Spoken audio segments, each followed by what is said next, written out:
There we go. Welcome, everyone, to Engage. We are excited you are here. I looked at the attendee list and you are from all over the world, and we are delighted that you have chosen to spend this time with us. Let me introduce myself. My name is Terry McCallum. I'm a senior curriculum specialist with Kognity. Our session is focusing on leveraging the benefits of technology to truly empower you as NGSS teachers and take your students' learning to the next level.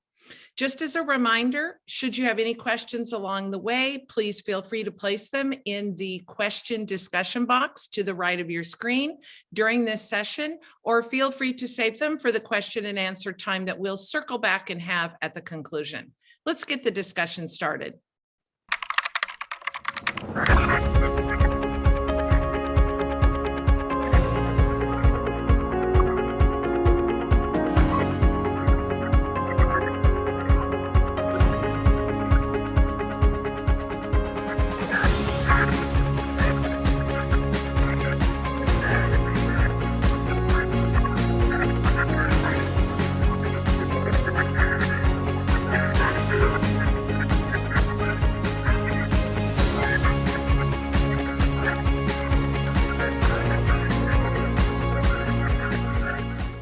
Kognity resource can be really powerful because we combine the technology with the pedagogy. We are good at what we're doing, but teachers are best at what they are doing. And together, I think we can really make a great classroom experience.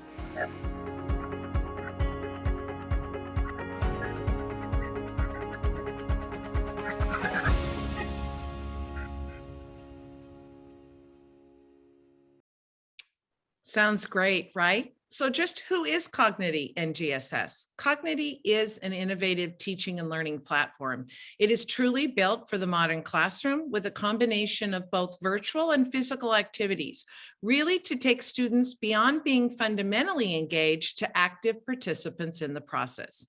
Here at Kognity, we truly care about what we're doing. We walk the talk. Kognity is currently being used all around the world in 110 countries, 38 states, and by over 245,000 students. And let's not forget the 28,000 plus teachers that we're supporting along the way. As we speak with NGSS teachers throughout the country, we here at Kognity have noticed a lot of challenges that science teachers are consistently facing.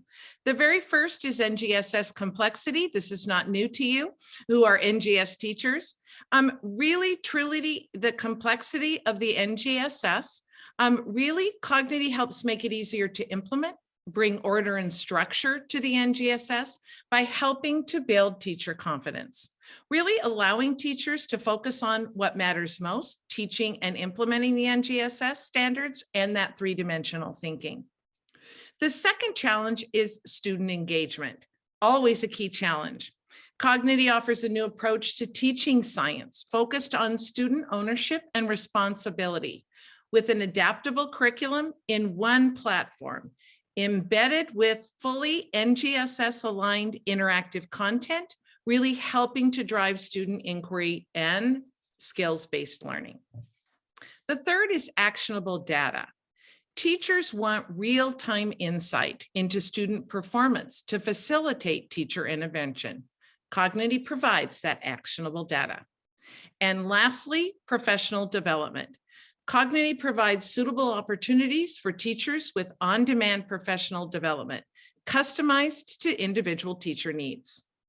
With unlimited access to NGSS resources, support, and the Kognity community, where teachers can collaborate and share with colleagues, all in one easily accessible place.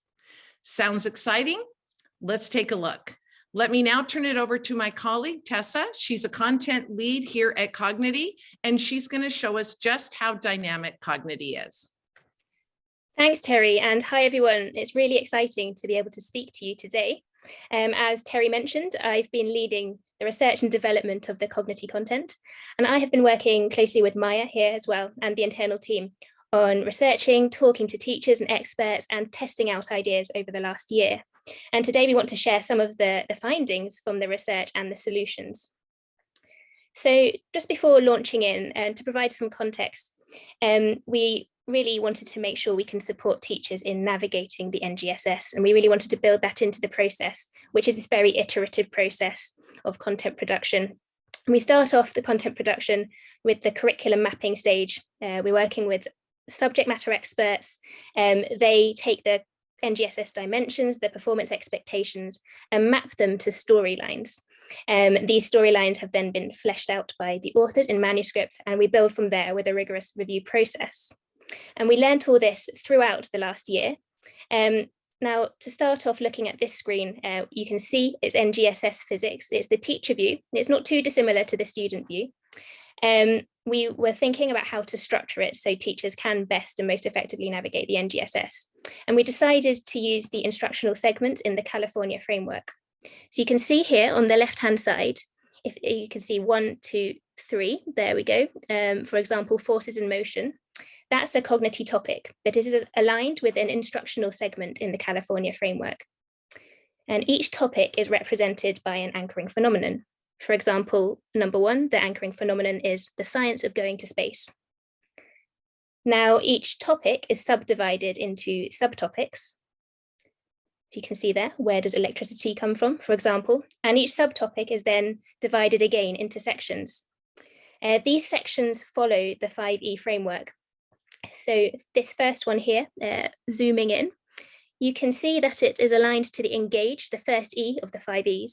And you can also see where it is aligned to the NGSS dimensions. So the cross-cutting concepts, the science and engineering practices, the DCIs, and the performance expectations. And one of the things we learned during the field testing is to make the connections as explicit as possible to the NGSS. We followed a very similar approach in terms of content production when we created a prototype in the summer, but we didn't actually have these explicit labels. And based on feedback from teachers, we wanted to make sure the journey was as clear as possible. So we added in these labels that you can see. Another learning from the research was in terms of sort of chunking the content. So you can see that each section is also divided again into subsections. For example, here, the first subsection is what do you know about heat energy? The reason we decided to split them again is because we realized during the testing that we actually had a lot of content. Of course, the NGSS is really rich and diverse. There's a lot you can do with it, but you don't want to keep scrolling forever. So we divided the content up further to be more digestible, essentially to create more teachable moments. And now taking you to the next view, I just want to take the idea of curriculum mapping further and really aligning to the NGSS, ensuring the connections are clear for both teachers and students. We have these feature boxes. You can see here a cross-cutting concept box with patterns. The author really takes the concept, aligning it and making it very engaging, linking it to the content covered in the section. So here it is all about photosynthesis from space. We're very keen to make sure that the dimensions aren't just seen as these abstract things, and they're very real, and students should be excited by them from the very beginning. This next one here, the science and engineering practice box, again, it talks about obtaining, evaluating, and communicating information in the context of photosynthesis from space. And then coming down here is the activity box. That leads me on to discussing some of the other findings from our research. So we always knew that teaching is, of course, a very mixed experience. It can be hybrid, it can be in class, it can be remote. We wanted to test out our ideas using different types of learning opportunities. We have activities in various forms, very much driven by feedback from teachers. We got very positive feedback from having a balance of both offline activities or activities that can take place in class. So this is an example where you can go through the content on the platform, but the actual activity, the discussion, can take place in class, in person, depending on your context. But we also have digital activities, for example, virtual labs. This here is an example of a virtual lab. It's a PhET activity embedded. The instructions are on the left-hand side. There's a slightly different view to allow for a better user experience. So we really have a balance and a mix of different interactives. We also have embedded strength questions, knowledge check questions, different forms of formative assessment with different purposes. For example, our knowledge check questions do what they say on the tin. They test for knowledge and comprehension. But then we have these, so you now can see investigation 1 on the screen. Each subtopic finishes with 2 investigations. And the point of these investigations is that they pull all the skills that you've learned throughout the subtopic together, culminating in an activity to really test that higher order thinking. These activities are meant to be extension tasks or transfer tasks, depending on the author's preference. And so taking what you have learned and putting it into another context, really giving the students the opportunity to test their evaluation skills, their exploratory skills, and so on. So you might have a task listed here, some articles to go and research, various questions to reflect on. And on reflection, if we just move along to the next section, this was something else we picked up in the field testing. So we always knew that, of course, we want to embed inquiry and reflection into the NGSS to really help with the connection and to help with the actual doing, the thinking like scientists. In our prototype in the field testing, we actually didn't have the capability to have this sort of active reflection. So it was very rhetorical. We had rhetorical questions listed, but no way to input any kind of answer. And then talking to teachers, we realized that we wanted somewhere in the resource where we could capture the students' reflections periodically. So at the end of each section, there is a subsection called reflection and summary. Here you'll have a question to reflect on, often about what you know now as a student, what do you want to know next, kind of around your confidence level. And you can write your short reflection there, submit it, and your teacher will be able to see the reflection.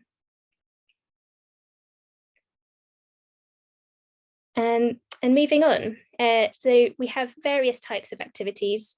Again, it's all about engaging all students and trying to really ensure we have as many entry points as possible. Of course, it's very difficult to teach an anchoring phenomenon that can engage all students at all times. But one way we wanted to make sure that there were enough prompts for both teachers and students to relate everything back to their own daily experiences was via these your context boxes shown here. This one here is in chemistry. You're talking about food labels and nutrition. Rather than it just being this abstract thing you need to learn, really asking students to think about what they have observed, what foods they eat, what labels they see. And linked to the idea of creating entry points for each student, we knew we also wanted to support literacy in the teaching of science. We had these interactive vocabulary boxes as shown here in the prototype, and we received very positive feedback. So we were keen to retain them and to actually increase the number of them in the resources. But we also knew that there was scope to do more, and we wanted to be able to support different languages, different reading paces, and so on. And so at this point, I'm going to hand over to Maya. Thank you, Tessa. And my name is Maya Wostrom, and I work as a product manager here at Kognity. I worked very closely with Tessa over the last months, researching and exploring how to improve the support in the NGSS market. And as Tessa said, we had a lot of interactivity in our content, but we still have a lot of text as well. And text is a great way to communicate with students, but it is also problematic because text is not always that easy for students to digest. And this was something that we've learned during our prototype this summer. And we took that knowledge and looked for a way to solve that problem for students.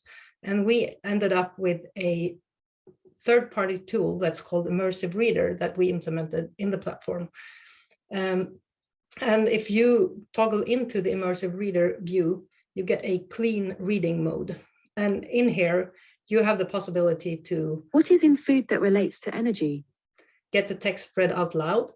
You can change preferences for your reading, make the text smaller, bigger, or change background to be easier on the eye or better with contrast if you need that. There are also other tools in here, for example, highlights of different parts of speech. And this is actually really strong if you are learning a language, which to some extent, you're not just learning science with the NGSS, but you could also actually learn English while learning science with these tools. But if that's not enough, we also have a translation feature in this tool where you can go and translate the text into more than 100 different languages. I'm going to keep scrolling. Takes a while, and choose Spanish here. And I can either translate word by word, and then I get a feature where I can click and get that translated. Sometimes you also get pictures to it, or I can actually translate the full document and it will be read out loud in Spanish or just shown in Spanish. Esto se debe a que todos los alimentos que consume. And with this, actually, you can also learn Spanish because you got the translations back to English. And if you want to toggle between in order to get a better understanding, you can do that as well. So now we've been focusing a bit about different student features and how we support students. But as Terry said in the beginning, one of the strong features with using a digital tool is also the amount of data that the students are creating. And we have a statistics feature in here where you as a teacher can follow what your students are doing and how it's going. So in here, for example, we can look at how much they've been doing in the third chapter that we've been looking at now. You can see some students haven't really gotten started yet, and some students have done a lot. And you can also see on the different color codes that they are scoring differently good at this. So you can see what they're doing and how it's going. And with that said, I'm going to hand back to Tessa, who's going to walk us through some other teacher support that we have available. Thanks, Maya. Yes, so as part of the research, we really discovered how well, the NGSS is, of course, challenging, not just in finding content, but then once you have the content, how actually to use it in the classroom. And so we decided we really wanted to provide some supporting materials to help teachers use Kognity content in the most effective way in their contexts. And so if you see on the screen here, there's a link to the Kognity community. And in the community, you will find documents supporting the Kognity content. We have a teacher guide per subtopic. This is essentially a commentary written by the author with facilitation tips, differentiation recommendations, assessment ideas, further reading, links to videos, and so on.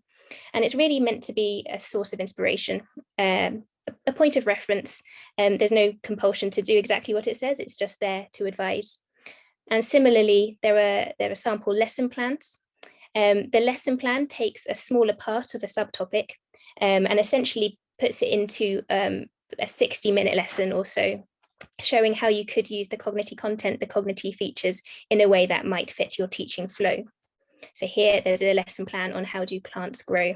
Again, it's not meant to be prescriptive, it's there as inspiration. You can use it as it is, you can adapt it, and then you can use the presentation, which will be aligned with the lesson plan.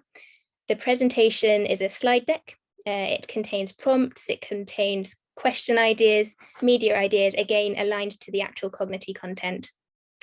And it's there for you to adapt as you want. And to help you adapt it or to maybe provide more inspiration, we also have a media library, which is just being shown there on the screen. The media library contains a variety of videos, images, and interactives that appear throughout the resources.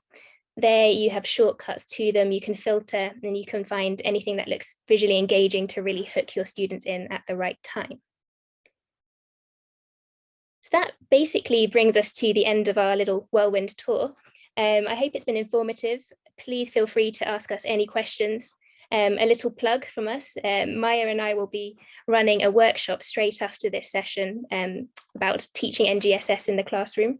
So please do come along to that if you can. And with that, I'll hand back to Terry.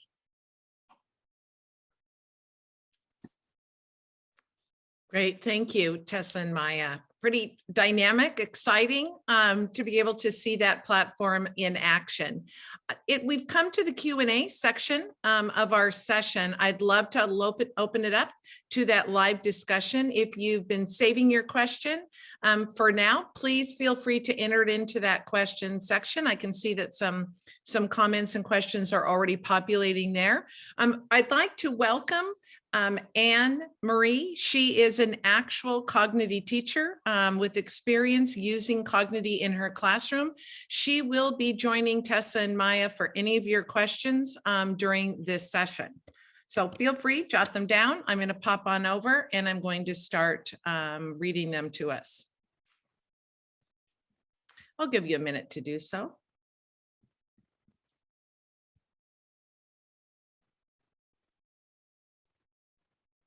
Wonderful. First question. I know a little about the NGSS, but I'm learning rapidly. In my school, we do a pre-IB bridging program. Would aspects of the NGSS be suitable for that? It seems well supported by Kognity. I think I can try to answer that.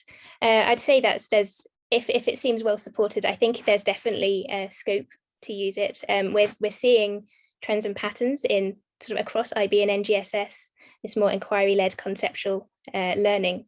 So it's an area we're really interested in as well. We're also used to developing IB resources. And so we're taking a lot of IB learnings and NGSS learnings as we actually develop these resources. Great, thank you. Are multiple science disciplines available? Again, I can take that. And yes, apologies if that wasn't clear. We are developing biology, chemistry, and physics, all with integrated earth science. Where is the content being written? That's a good question. It's currently being written in actual manuscripts. So I'm working currently with colleagues in Google Docs and Word Docs. We're working with the authoring team. The authors are all subject matter experts. They've been taking very intricate curriculum maps, large spreadsheets, putting them into actual written manuscripts, and then we upload these manuscripts to our Kognity platform, where we then add media, interactives, images, and so on. Here's a question from Neil. The NGSS platform seems to use far more types of learning activities than on the IBDP platforms. Are you thinking of bringing some of this into the IBDP platforms, particularly with 2023 being a new curriculum in the sciences? I'm glad you're asking that question, actually. And yes, we are. So we have made a lot of improvements on the platform side to support what we found during the NGSS research. And all these developments will be available for coming updates on our IB and IGCSE subjects as well. Great. Can you share any firsthand real-world user experience?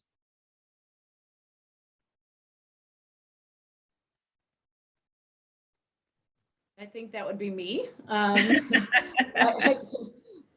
been using Kognity for the IBDP for the last 10 years almost, way back when. I am amazed, first of all, at their customer service, which is awesome. You have an issue with a topic, a sentence, a question, or you don't understand something, their customer service will respond to you immediately. I personally love that little heat map that they showed with the users and the self-study questions and all the questions. When it comes time for progress reports, it's often my go-to, your son or daughter has not done any of the self-study questions to prep for exams, and it makes that data really applicable, and it lets parents know that maybe their child is not doing everything they should. And the students like it. I think they're hard won in the first few weeks because it does teach them to learn in a different way. But after those first few weeks, they'll say, "Are you going to sign this on Kognity? Are you going to do this next section that you just taught?" And you'd be like, "Yeah, we will. We'll do this too." It's very helpful. One of my students today, I mentioned that I was doing this. I said, "What would you say from a student point?" And they said that it's not just a boring old textbook. So I think that's the best thing that could have been said about it. Wonderful. Thank you, Anne Marie. Can you share a little about the Kognity community?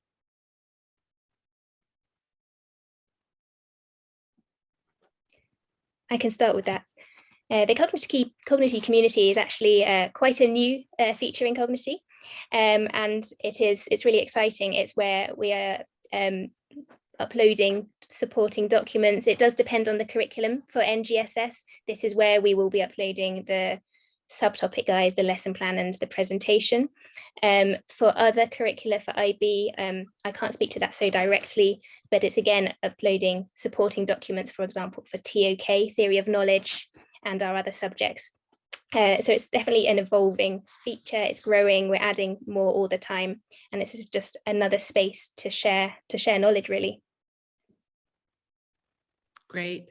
From Sandra in Portugal, are there links or case studies that link the different sciences, giving a more integrative learning? That's a really good question.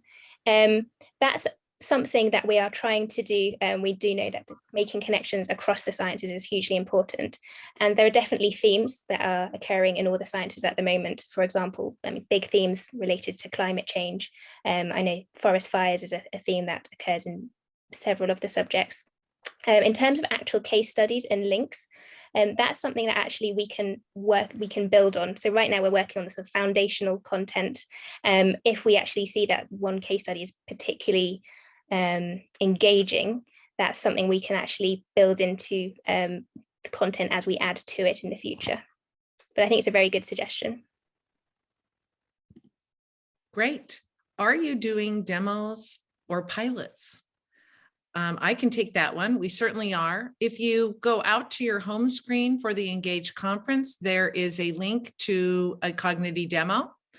There also will be a link for you to have a guided walkthrough experience. We are encouraging pilots, which really leads me to our close of questions. I'm hoping to circle back around about that. Let me make sure that I haven't missed one. But if you would like a pilot, when you go to that demo site, there will be a button there. Would you like more information about a pilot opportunity that will then connect you with your account representative so you can start beginning that conversation? I'm checking to see if there are any more questions here. If I missed a question, by all means, please feel free to visit us in the virtual booth here at Engage or send us a message to pop on in, and we'll be happy to get those additional questions answered.